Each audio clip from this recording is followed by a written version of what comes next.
Hello बच्चों, let's read the question. The question says every carbon dioxide molecule entering the Calvin cycle needs A. 2 molecules of NADPH and 3 molecules of ATP for its fixation. B.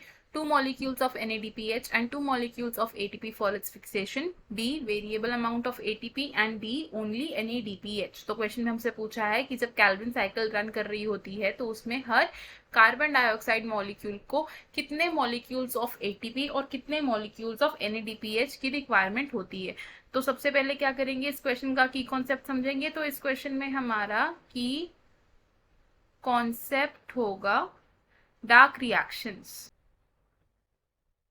Dark reaction, dark reactions का एक दूसरा नाम भी होता है जिसे हम क्या कहते हैं, कैल्विन साइकिल या फिर C3 साइकिल और C3 साइकिल। ये जो कैल्विन साइकिल है ये किसने प्रपोज की थी? ये 3 साइंटिस्ट ने मिलकर प्रपोज की थी जिनका नाम क्या था, Melvin Calvin, James Bassham and Andrew Benson. अब ये जो कैल्विन साइकिल होती है ये 3 स्टेजेस में कंप्लीट होती है। इसके क्या होते हैं, 3 स्टेजेस होते हैं। ये 3 स्टेजेस कौन कौन से हैं? जो फर्स्ट स्टेज होता है इसे हम कहते हैं कार्बोक्सिलेशन, कार्बोक्सिलेशन।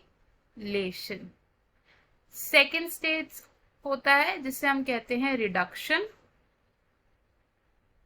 और थर्ड स्टेज को हम कहते हैं RUBP, रीजेनरेशन।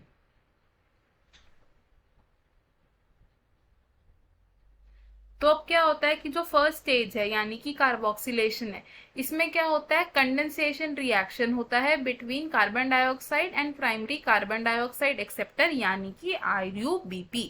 क्या होगा इसमें, क्या होगा इसमें, कंडेंसेशन रिएक्शन। किस किस के बीच होता है कंडेंसेशन रिएक्शन?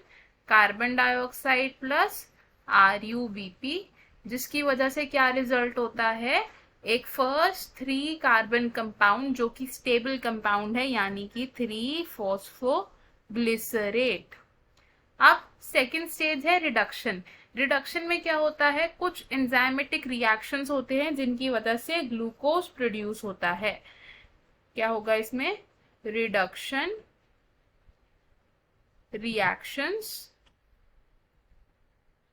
जो क्या करेंगे, ग्लूकोज को फॉर्म करेंगे, ग्लूकोज विल बी फॉर्म्ड। और जो थर्ड स्टेज है यानी कि RUBP रीजनरेशन, इसमें क्या होता है, राइबुलोज 1,5 बिसफॉस्फेट का रीजनरेशन होता है यानी कि जो हमारा प्राइमरी कार्बन डाइऑक्साइड एक्सेप्टर था उसकी क्या हो रही है, रीजनरेशन, रीजनरेशन। अब जितने भी carbon dioxide molecule Calvin cycle में एंटर कर रहे हैं उन्हें ATP और NADPH रिक्वायर्ड होता है। तो for each carbon dioxide molecule कितने ATP और कितने NADPH चाहिए होते हैं हर carbon dioxide molecule? It needs 3 molecules of ATP और साथ ही साथ 2 molecule of NADPH and 2 molecules of NADPH। तो हमें हमारे क्वेश्चन का आंसर मिल गया। क्वेश्चन में हमसे क्या पूछा था कि for each carbon dioxide molecule entering the Calvin cycle उन्हें कितने molecules of ATP and NADPH चाहिए। तो हमारा आंसर क्या होगा इस क्वेश्चन में, ऑप्शन ए यानी कि 2 molecules of NADPH and 3 molecules of ATP for its fixation. तो इसे हम लिख लेंगे, वी विल राइट ऑप्शन